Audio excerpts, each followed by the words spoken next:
he made us gods. It's the freedom. It's what you can do. I mean, you can be good, you can be bad. You can do what you want. It's a little playground. I kind of feel pretty powerful. That was the moment, of course. That's what you are.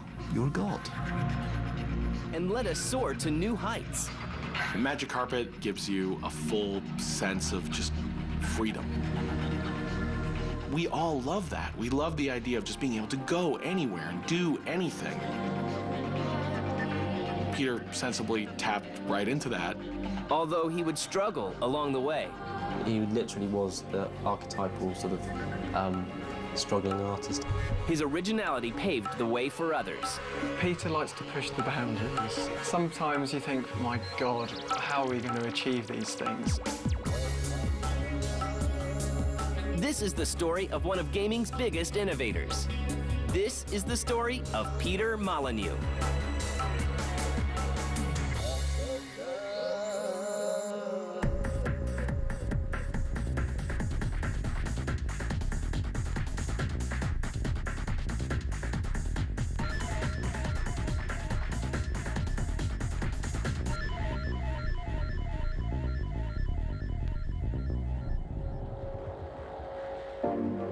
Before computers were a blip on the horizon, a young Peter Molyneux learns how to play by his own rules. Peter's parents play an early role in shaping his future career. My mother ran this toy shop, and that sounds, you know, wonderful being a kid. You think you would have every single toy known to man. Actually, what it meant is we got all the things that were broken, that people didn't want to buy. So we got lots of games without rules in, or Monopoly sets without money. So you just sort of had to kind of make up the rules. I think that had a big effect. Peter also sees the value of running his own business. When I was 12 years old, I employed my sister and all her friends to cut people's lawns while I just sat there and watched. Peter's business sense leads him to start his first company in the exploding market of computer sales. I came up with this really, really dumb idea. If we could sell floppy disks, on these floppy disks would be some free stuff, like maybe a free game. It was such a stupid idea because no one really wanted floppy disks with loads of stuff on there. If they wanted floppy disks, they wanted floppy disks that were blank. And what I found was that people were paying more attention to the software on these disks than anything else. And that realization is all Peter needs to put himself on track to designing his first game. And in those days, you know, you only had to make a game which you could shoot things. It didn't matter what you shot, and it would pretty much well be successful. But I decided instead to do a business game called The Entrepreneur. And I was so completely convinced that this was going to be a great, amazing game that I phoned up the post office and said, I'm expecting a lot of post. I sat by the post box waiting to hear this truck turn up with, you know, tens of thousands of orders. But instead, these two envelopes came fluttering through the door, and I'm pretty sure they were both from my mother. And a spelling mistake gives Peter the tools he needs to start making games full-time. I then started up another company called Taurus, and there was this phone call from this company called Commodore and said, you know, we've heard about your company and we're really impressed with it, and we'd like you to come on over and we'd like to present our machine to you and see what you think of it, because we'd love your product on our machine. Just when will your network be available? And it suddenly occurred to me that our company was called Taurus, spelt like the star sign, and there was this other company called Taurus, spelt like the donut. I can still remember it vividly going through my head. There was like an angel and a devil on my shoulders, and one saying, go on, you've just got to tell the truth, you know, you can't lie like this. And then this other voice saying, just lie, get the machines, go to the stand space and just sort it out afterwards. Of course, I ended up lying and saying, yeah, we're going to have your network working in a couple of months' time. We then made the step into making games. In 1987, Peter founds a new company to focus on making games and calls it Bullfrog. But making a hit game proves to be difficult. Yeah, I first met Peter when I was about 15 years old. He was really poor, actually. He was really...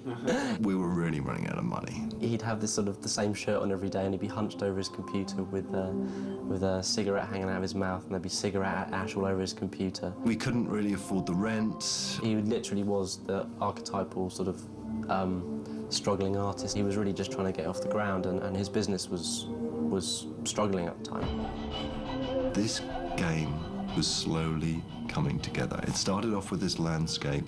You know, the next thing I thought, well, why don't we put some people on this landscape? So we had these little people moving around, and the next thing I thought was, why don't we have them building their own little houses?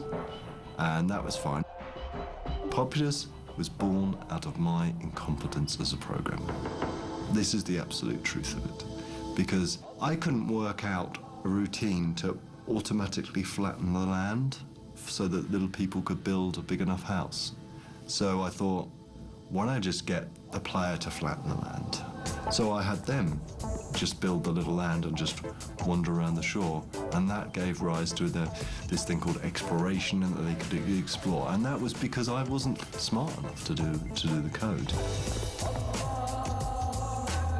We played it, and there was this feeling that, hey, we're just moving the land up and down, and I kind of feel pretty powerful. You know, I can sink people in the water, and I can, you know, chuck them out of the house, and, you know, I feel a bit godly. And then that was the moment. Of course, that's what you are. You're a god. It's definitely is the freedom. It's what you can do. I mean, you can be good, you can be bad, you can do what you want. It's a little playground. But will the gaming world respond as well to such an unusual title? We got rejected by quite a lot of publishers.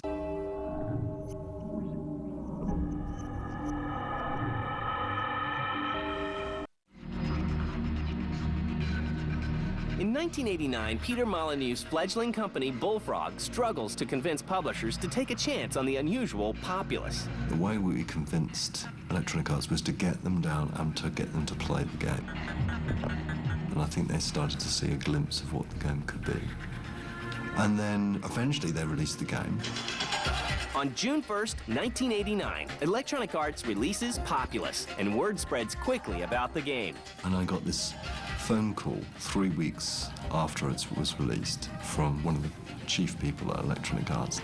And he said, how's it feel to be a millionaire?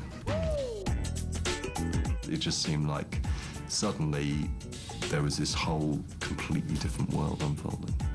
Critics and fans can't get enough of the highly original game. One of my memories from college is a friend of mine coming up to me and saying, there's this game called Populous. You must see it. It is the greatest game I have ever seen. And I played Populous. I was like, this is the greatest game I've ever seen. You know, it innovated a whole genre. I mean, the God game comes from Populous. While that game was fairly simple in design, the idea has gone on and multiplied. Like everything, I think, kind of owes something to Populous. But Peter realizes that success can sometimes bring pressures of a different kind. Suddenly, everyone turned around and said, what are you going to do next? And our publisher, Electronic Arts, said, look, it'd be really great if you could get your next game out by Christmas. We were at March at that time. So I had this idea for a game called Powermonger, but it was such an enormous amount of pressure to get that game finished that actually I made the fatal mistake of having a good idea, programming that idea up, and actually releasing it without ever really playing it. Despite the hectic release schedule, the game does reasonably well, and Peter gains a reputation as an innovative designer. We had won tons of awards for Populous, for Powermonger, Populous 2.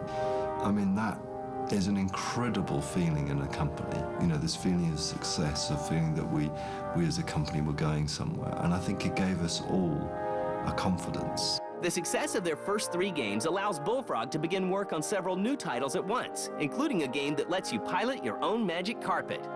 Magic Carpet is one of the early games that really gives you a full sense of just freedom. We love the idea of just being able to go anywhere and do anything. Peter sensibly tapped right into that and, you know, knew that that's what people want to do. Theme park. And and the sci-fi Syndicate. Syndicate was another really, really successful game. It was pretty violent. It was about these group of people that you controlled that went around a city battling against other groups of people. With a string of hits under Bullfrog's belt, publishers start sniffing around their offices. One day, the phone started to ring, and there were all these big companies saying, look, if you ever want to sell your company, we're really interested in buying it. We're going to take you out to dinner, or we're going to fly you to this resort. And it was like being a rock star. Peter decides to sell Bullfrog to the company that took a chance on Populous. And in February of 1995, they join Electronic Arts. We decided to sell the company for two big reasons. The first reason, I have to be absolutely honest about, it was a vast sum of money. The other thing was this group of people were getting a little bit impatient. You know, there was nowhere for them, lots of them to grow. They wanted to feel like there was more than this little company that was in. So selling out to Electronic Arts, who were really, really passionate about the games that we made, just seemed like the right thing to do. Along with the change in ownership comes a new title for Peter. Part of the deal was that I became a vice president of Electronic Arts. Suddenly, the pressure is on the recently acquired Bullfrog to prove their worth. In the next few years, Bullfrog releases several new hit titles, a hospital simulation called Theme Hospital, and a return to the future in Syndicate Wars. And soon, work begins on a new game that turns a familiar genre on its head. Now, Dungeon Keeper was a game where you played the bad guy. It was one of my favorite ideas. Peter learns that his gift is building worlds and not businesses. I got pretty frustrated after a little while. Frustrated that I was not actually sitting behind a computer anymore. I was sitting in meeting rooms. And so, about 2 years later, I said to myself, well, you know, I'm just not enjoying as much as I did before because I'm not doing the thing I'm passionate about. I want to just focus on making great, fantastic games. Peter puts all his efforts into finishing Dungeon Keeper. As the game creeps past its original delivery date, EA questions whether it wants to continue with the production. Peter responds by making a personal investment in the project. I will finish Dungeon Keeper from my home and with a small team of people, and we'll just finish the game. That's exactly what we did do, and it was pretty tough at that time. When you're developing a game, you'll often run into a problem where the money may go away. And you have to decide at that point, do I believe in this project enough to fund it myself? We were locked up in his house for a period of time, and what we'd do with Dungeon Keeper, we had great fun because we'd play it against each other in the night. Okay, Peter say, it's a design flaw when he lost, and changed the game so it was altered around that. Electronic Arts releases Dungeon Keeper on June 26, 1997, and once again, the game is a hit for Bullfrog. You have conquered this realm. Despite Bullfrog's success, Peter decides to hop out on his own. I went to the president of Electronic Arts and I said, look, this is my problem. You know, I'm not doing the job I love. I can either go back to being a designer, which was taking this huge step backwards, or I could leave, set up another company, and publish my games through Electronic Arts, and that is exactly what I did. When you first hear that he's leaving EA, you go like, you know, they're losing, you know, a visionary, but at the same time, I can see why he would want to go back to kind of his roots of having a smaller company. That's the kind of environment he thrives in, where there's a lot more innovation and kind of family, I think, values going on there. With the success of Dungeon Keeper, Peter leaves behind the company he helped create. Once again, the future is uncertain.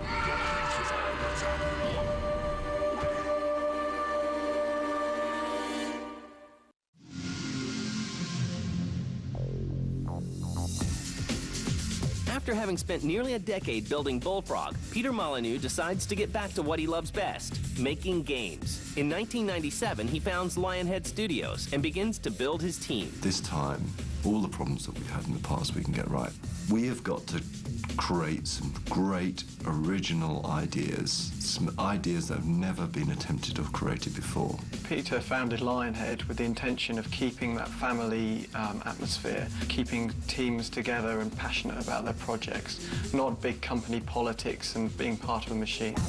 The name of the company is chosen in an unusual manner. The name of Lionhead is another thing I'm not particularly proud about. We originally wanted to call Lionhead Red Eye.